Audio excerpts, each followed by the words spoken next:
भूमिका में भाव दिया गया है।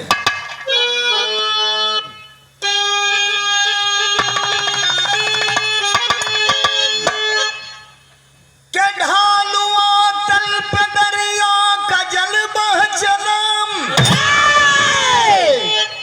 बह गया दिल जवानी के जलधार में,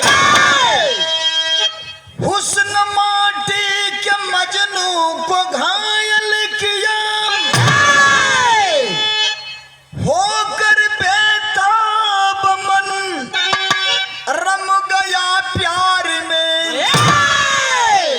शेर शमशेर सिंह की गुजी गर्जना, कोई होकर बहादुर तो आकर लड़े। हे परशुराम देखा किसी मल्ल में, नाथी हिम्मत अखाड़े पे जाकर चढ़े।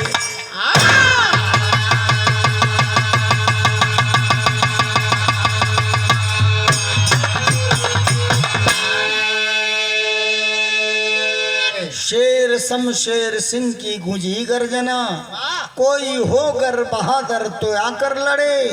हे परशुराम देखा किसी मल्ल में, मल्ल माने होता है पहलवान। हे परशुराम देखा किसी मल्ल में, नाथ हिम्मत अखाड़े पर जाकर चढ़े। एक लाइन कव्वाली के नमूना बा। कौन कव्वाली बा?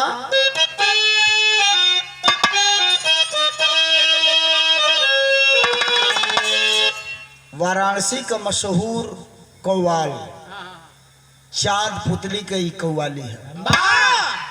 चांद और पुतली दोनों भाई रहलन। चांद पुरुष के ड्रेस में गावे, आ पुतली नारी का परिधान धारण करे, औरत बन के वो नाचे वो गावे। उनकर ही गावल कव्वाली है। लेकिन कई बिरहिया कहना कि हमार गुरु जी गावत रहलन, गावत रहलन, लेकिन रहल चांद पुतली का गावे कि काबे में, अब काबे में तेरा जलवा, काशी में नजारा।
कव्वाली के नमूना रहो। लेकिन गाना में भाव दिहल गइल बा। कहना बका कि जो पीर, अरे जो पीर जवानी में जिहाद किया करता,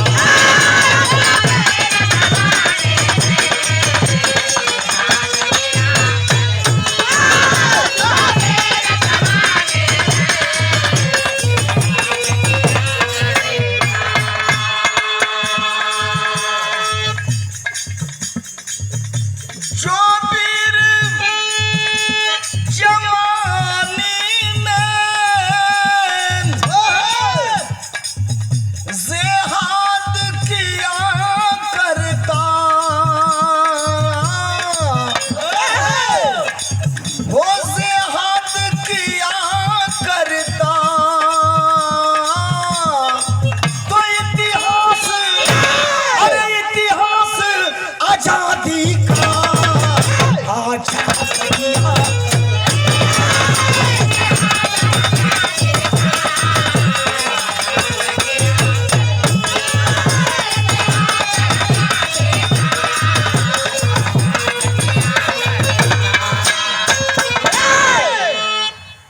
ये हमारे शिष्य लारे लारे लारे लारे लारे लारे लारे ला पिंडा दान दे जब भोरिक लौट आया है विवाह देवाजित चंद्राजित का रचाया है।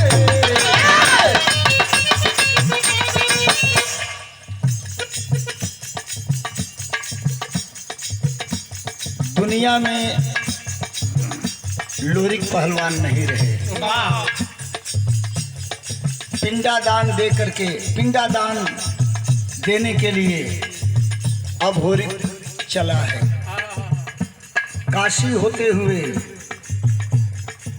जाना चाहता है पिंडादान देने के लिए गया में, लेकिन काशी में ही सुजनागढ़ के राजा सुजापत की बेटी सुगनी आती है। बहुत बड़ी जादूगरनी थी। जादू से अभोरी को सुग्गा बनाकर लेकर चली जाती है सुजनागढ़ में। खैर माँ की कृपा से, जमुनी माँ की कृपा से सुगनी के फंदे से बचा है अभोरी, और सुगनी से जमुनी माँ करार करती हैं। सुगनी कही कि मैं इन्हें अपना पति मान चुकी हूँ, मैं इनसे शादी करना चाहती हूँ।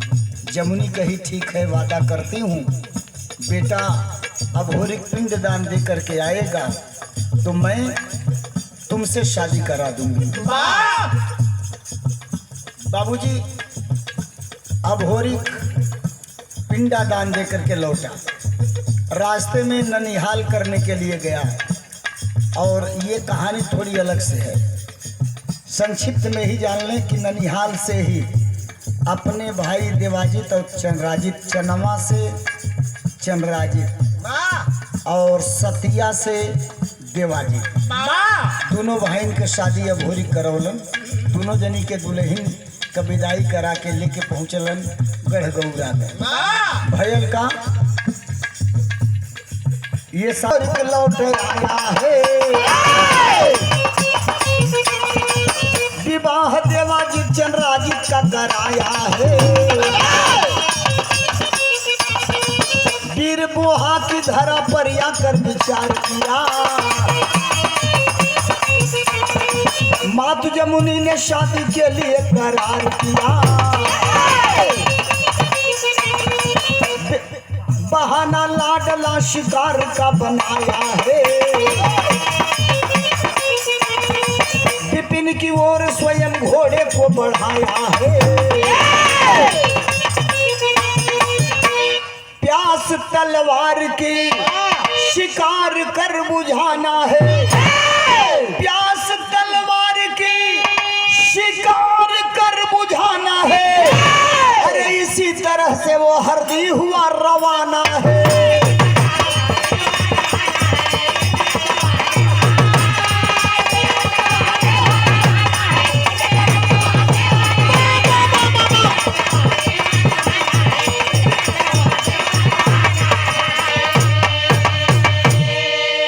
आ गई गढ़गौरा में।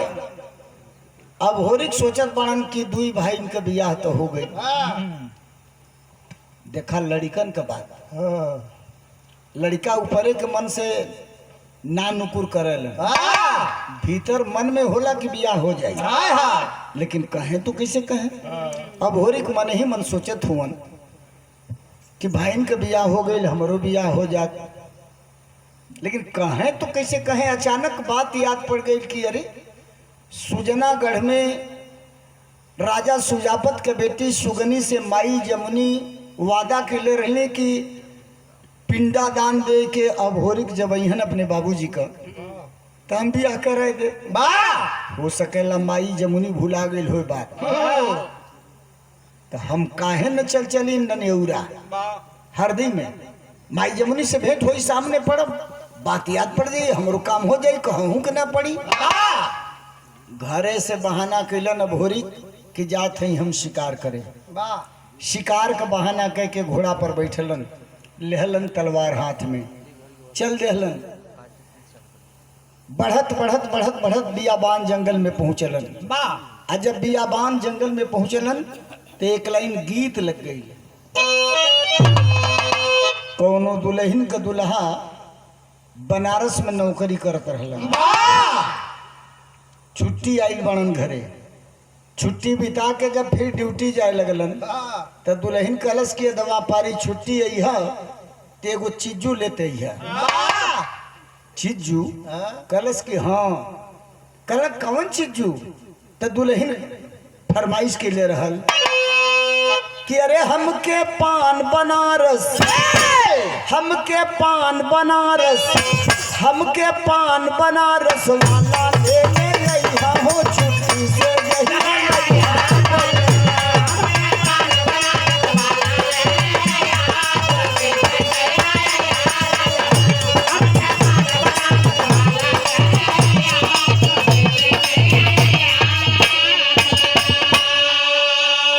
बात वही। घोड़े पर बैठा है अभोरी तलवार लेकर, बहाना है शिकार का, लेकिन घोड़ा बढ़ा दिया कहाँ? हल्दी की ओर। रास्ते में जा रहा है, बियाबान जंगल पड़ा, और जब बियाबान जंगल में पहुंचा तो क्या देखता है कि पीछे बनवा में हो, पीछे बनवा में, पीछे बनवा में सुंदर एक झोपड़िया हो, झोपड़िया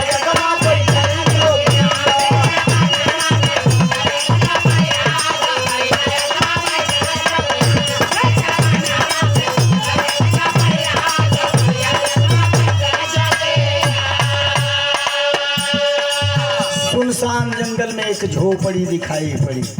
झोपड़ी के आगे एक जटाजूटधारी साधु बैठा हुआ है। और अभोरी क्या देखा? देखे अखाड़ा जवान, देखे अखाड़ा जवान, यहाँ लड़े पहलवान।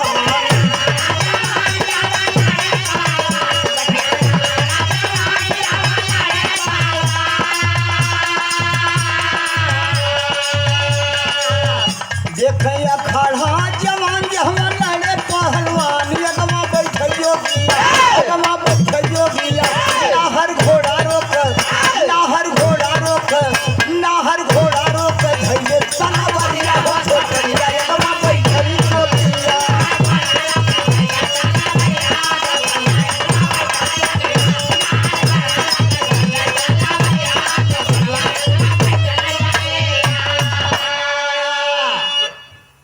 एक अखाड़ा देखा झोपड़ी के सामने, 15-20 पहलवान अखाड़े पर, कोई रियाज मार रहा है, कोई शरीर में मिट्टी लेपन कर रहा है, कोई अखाड़े पर चढ़ करके लड़ रहा है। अपने को रोक नहीं पाया अभोरी, रोक दिया वहीं बियाबान जंगल में। झोपड़ी के सामने घोड़ा उतर गया घोड़े से नीचे, और घोड़े से नीचे उतर करके जो शरीर पर वस्त्र धारण किया था वस्त्र भी उतारने लगा। पूरा कपड़ा उतार दिया शरीर पर से, और करता है क्या? गीत बदलत बा। ये गीत लिखल भी हमार है, आ ये गीत के जमाना जब गौले रहली महुआ चैनल पर। हालांकि भोजपुरी फिल्म वाले इस गीत को मांगते रहे फिल्म के लिए, हमने एक ही शर्त रखा कि गीत गाएंगे तो हम गाएंगे, दूसरे की आवाज नहीं। फिल्मी दुनिया वाले बड़े छोटे होते हैं। गीत दे देने का मतलब कि गीत गवा देंगे दूसरे से, और राइटर का नाम किसी दूसरे का दे देंगे। ऐसा करते हैं, बहुत चोरी होती है फिल्मी जगत में। इसलिए हमने कहा कि शर्त हमारी है कि इस गीत को स्वर भी हम ही देंगे, तब हम गाएंगे। आखिर गीत वही एकदम भोजपुरी साहित्य है। का गीत है मास्टर?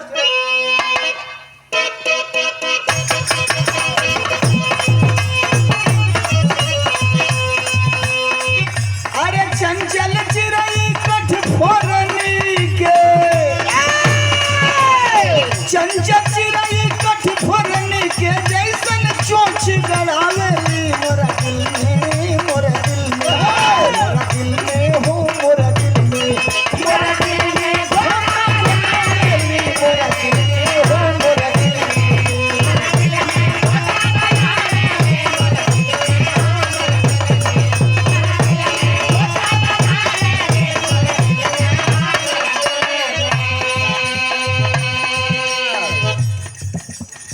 ये सादर 200 लेकिन गाने में भाव दिया गया है। अब होरी कपड़ा उतार देहलन शरीर पर से,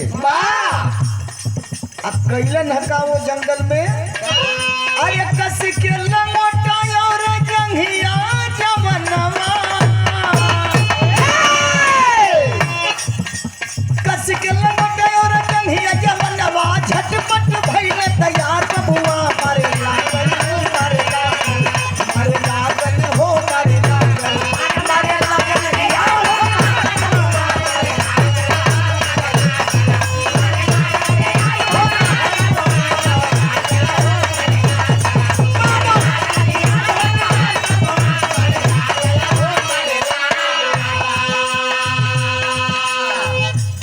अखाड़े के किनारे जाकर ये अभी दंड बैठक शुरू कर दिया। रियाज मारने लगा, मेहनत करने लगा। जटाजूटधारी साधु की नजर पड़ी, लड़का बड़ा हिम्मती है भाई। इस बियाबान जंगल में अकेले आया और निर्भीक होकर लंगोटा जांघिया कस करके ये दंड बैठक करने लगा। मतलब लगता है कि ये कोई अच्छा पहलवान है। जटाजूटधारी साधु आया किसके पास? अघोरी के पास। आकर के कहा क्या? अरे साधु कहल बेटा परिचय बतावा, साधु कहल बेटा परिचय बतावा, चेलन से हमारे तू हथवा मिलावा।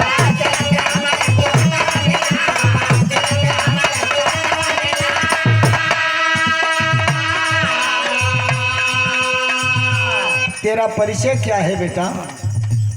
क्या तुम मेरे शिष्यों से, मेरे चेलों से कुश्ती लड़ सकते हो?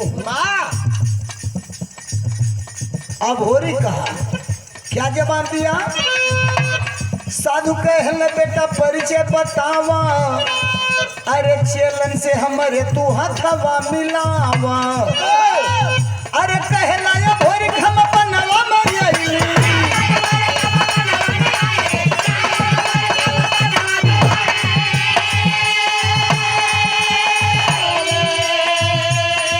अब कहला अघोरी हम बनवा मरियली, खेले मत अब कष्टा बबुआ, लड़ कुश्ती हो, लड़ कुश्ती, लड़ कुश्ती हो, लड़ कुश्ती, लड़ कुश्ती हमारी।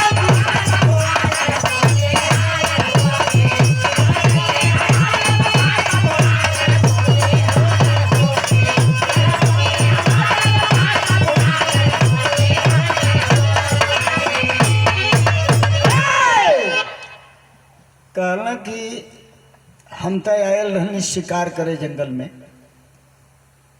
ये सुनसान जंगल में अखाड़ा देखली, मूड में आ गई, कहली कि तन रियाज पानी हमहू मार लें। लेकिन आप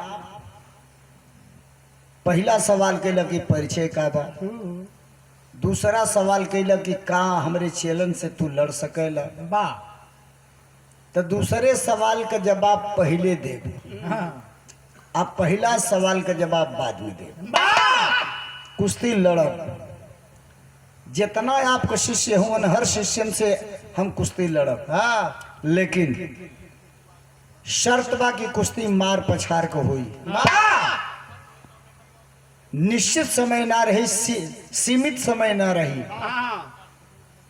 5 मिनट 10 मिनट का समय देबा, हो सकेला तुहार चेला कौनो भाग पर आए के अखाड़ा से एहरोहर हट के समय बिता ले। आप कहबा कि कुश्ती बराबर हो गई तो इना मार पछार वाली कुश्ती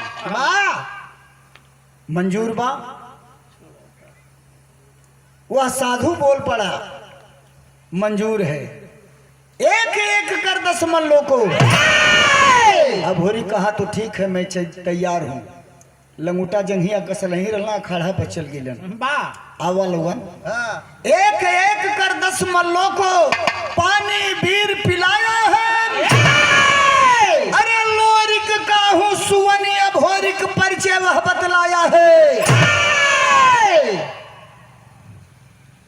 10 जने के हाथ मिलावे, तनी सा गर्दन पर हाथ रख के झिट्टी मारे ना तो भर मुंह माटी ले लो। तू जाके फोटो खींचत रह ले, भर मुंह माटी लोग ले ले हैं। अब वो झिट्टी भी बर्दाश्त ना लोग करे। 11वां नंबर पर कोनो चढ़बे ना के लिए अखाड़ा पर। अरे बाप रे बाप, खाली डरन पानी पिए जाके। ये आदमी बाकी शैतान बा। 11वां नंबर पर यह रहा राम निवास रहा 11वां नंबर पर। आखिर कोई चेला चढ़ा नहीं अखाड़े पर। वह जटाजूटधारी साधु अखाड़े पर चढ़ा। अब होरी की पीठ थपथपाया, कहा शाबाश बेटा, मान गया। लगता है कि तू किसी वीर पुरुष का बेटा है, किसी पहलवान का बेटा है। अब परिचय दे दे, मेरे पहले प्रश्न का जवाब दे दे। कहा कि शायद मेरे पिताजी को आप जानते होंगे। मेरे पिताजी जब दुनिया में थे तो कोई पहलवान जल्दी हाथ मिलाने को तैयार नहीं होता था उनसे। कहें कौन थे तेरे पिताजी? अब होरिक बताया कि मेरे पिताजी को दुनिया में लोग लोरिक पहलवान के नाम से जानते हैं। मेरे पिताजी का नाम लोरिक पहलवान था, जो आज दुनिया में नहीं है। परिचय पाकर उछल पड़ा, परिचय पाकर उछल पड़ा, साधु सीने से लगा लिया। अरे खतरे में है राज सिंहासन, गम की बातें बता दिया। शाबाश बेटा, तू लोरिक का बेटा है? हाँ मैं लोरिक का बेटा हूं। सीने से लगा लिया वह जटाजूटधारी साधु। नकली बाल जो लगाया था फेंक दिया, असली रूप में आया। कहा बेटा मैं पवन पहलवान हूं, मेरा नाम है पवन पहलवान। साधु का रूप बनाकर मैं जंगल में छुप करके रहता हूं। वक्त था एक बार हल्दी पर जब संकट मंडराने लगा था, तेरे पिताजी आए थे और हल्दी को उस संकट से उबारने का काम किए थे। आज तू आ गया इस मौके पर, विश्वास हो गया कि इस बार भी हल्दी की रक्षा हो जाएगी और हल्दी को तुम बचा लोगे। अब होरी कहा मेरे समझ में बात नहीं आई। कहे बेटा मैं तेरा मामा, तू मेरा भांजा। जमुनी माँ को जानते हो गए? कहे हाँ जानता तो हूं। कहे बस मैं हल्दी राज्य का पहलवान, केसरी पहलवान, पवन पहलवान। गजड़ी के राजा गणपति का पहलवान शेर सिंह आया है। नगर के बाहर सरोवर के पास खेमा डाल दिया है। ऐलान कर दिया है कि पवन पहलवान आकर मुझसे कुश्ती लड़े, पटक देगा तो जो सजा देगा मुझे मंजूर होगी सजा। पटक दूंगा तो इस हल्दी पर कब्जा राजा गणपति का होगा, गजड़ी के राजा गणपति का होगा। तो बेटा मेरी बुढ़ाई है और वो जवानी में है। मैं छुप करके जंगल में इसलिए रहता हूं कि मेरी उल्हानी उसकी जवानी। कहीं मैं कुश्ती खा गया तो यह पूरा राज्य पराधीन हो जाएगा, दूसरे राजा के अधीन हो जाएगा। मैं जानता हूं उसकी ताकत को, पटक नहीं पाऊंगा। इसी जंगल में छुप करके इन चेलों को लड़ाता हूं। इसलिए लड़ाता हूं कि शायद इनमें से कोई ऐसा भी चेला जोरदार होगा, शक्तिशाली होगा, कलाकार होगा, जो शेर सिंह पहलवान को पटक सकता है। तो मैं समझ जाऊंगा कि अब पटकने लायक हो गया है, तो ले जाऊंगा चेले को, उससे लड़ाऊंगा। लेकिन तू आ गया बेटा तो विश्वास हो गया कि हल्दी की मर्यादा बच जाएगी। अब होरी कहा कि मम्मा पा लगी,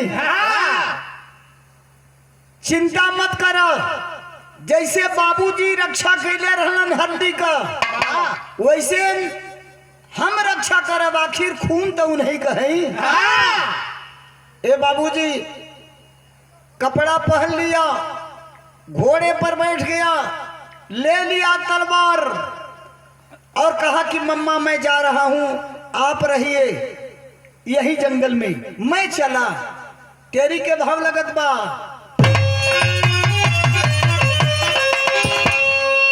कहे उतारी उतारी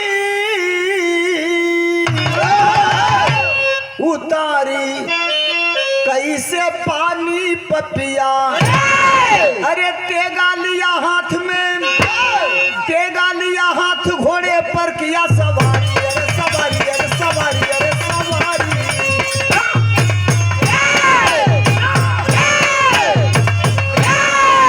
दहाड़ वीर बाखुड़ा विपिन मझार कह पड़ा, दहाड़ वीर बाखुड़ा विपिन मझार कह पड़ा, शेर पर सवाई वार मार कर पछाड़ दूं, शत्रु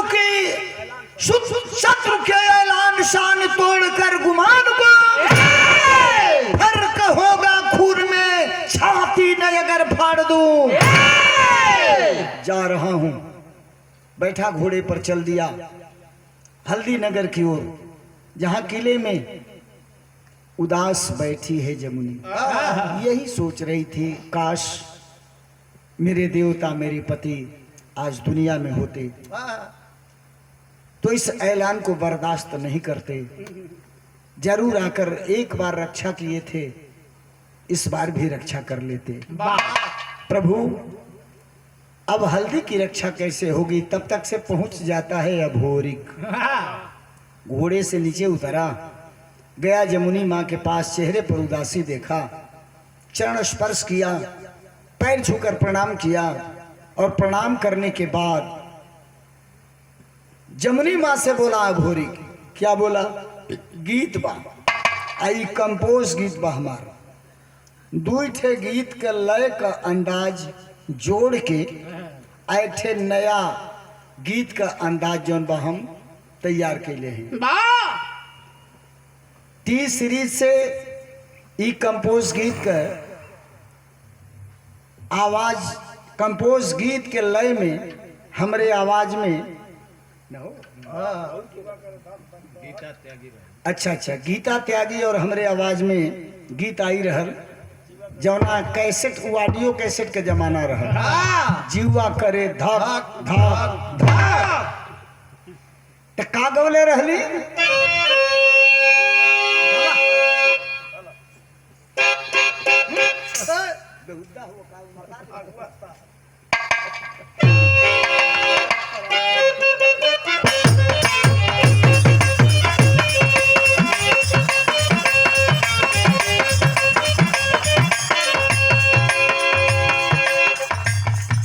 देवर के दूर दूर ना कर, देवर के दूर दूर ना,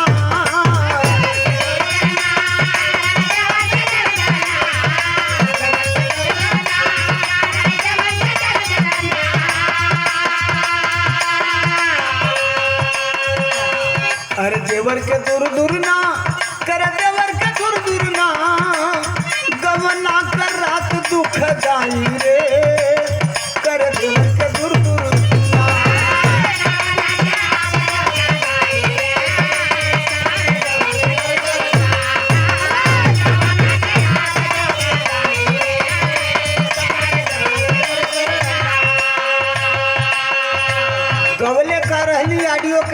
में मारे कजरवाना जनवा मारे कजरवाना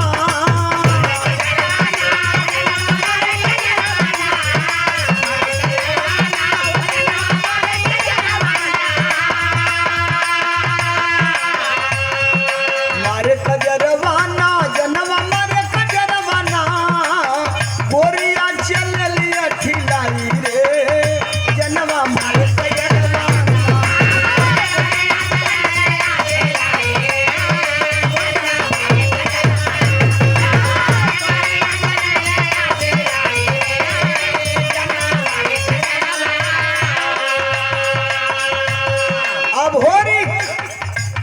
जमुनी माँ से बोला क्या बोला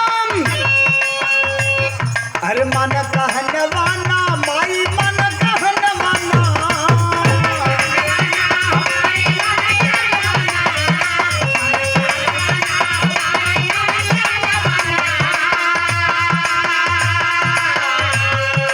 मन कहनवाना माई मन कहनवाना पानी नदी उड़ा के न जाई हो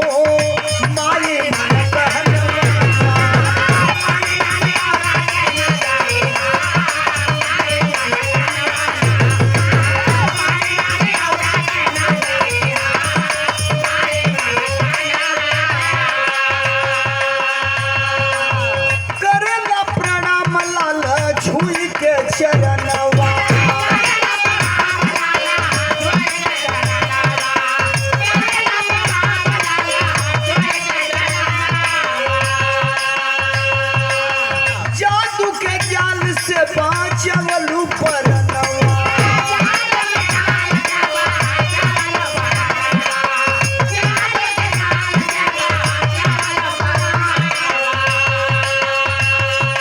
मन कहनवाना माई मन कहनवाना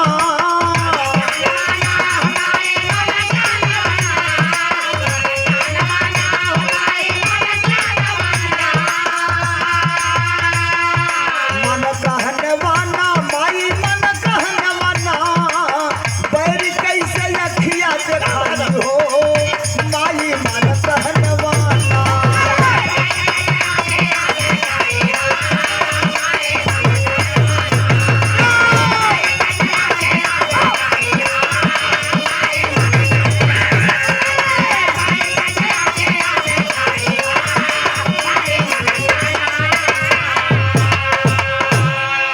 याद बा माई हमके सुगनी जब जादू मार के हमके सुग्गा बनौले रहल तू बहुत बड़े एहसान कैलू हमार जान बचा के जादू के जाल से छोड़ौलू याद बा चाहे कुछ भी हो जाए ननियौरा का इज्जत जाए न दे तू चिंता मत कर हाय उदासी हटा दे अपने चेहरा से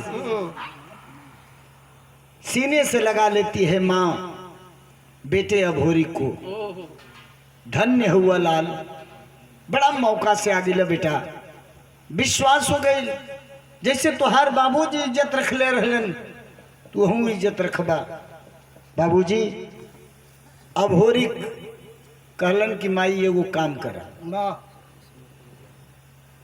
दू ठे मजदूरन के पहले तो बुलावा कहली का हुई अभोरी कहलन कि जहाँ सरोवर के बगल में वो खेमा गाड़ के शेर सिंह पहलवान बा चेलन के साथे बस वही बगल में एक अखाड़ा बना में जौने पर कुश्ती हमार और शेर सिंह को हुई तनी सा के पढ़ल लिखल मनई के बोला पढ़ल लिखल मनई का हुई कहला कि हम चिट्ठी लिखवाई चिट्ठी पहले भेजवाई शेर सिंह के लग गए झटपट दोनों काम पढ़ल लिखल मनई भी आगे लन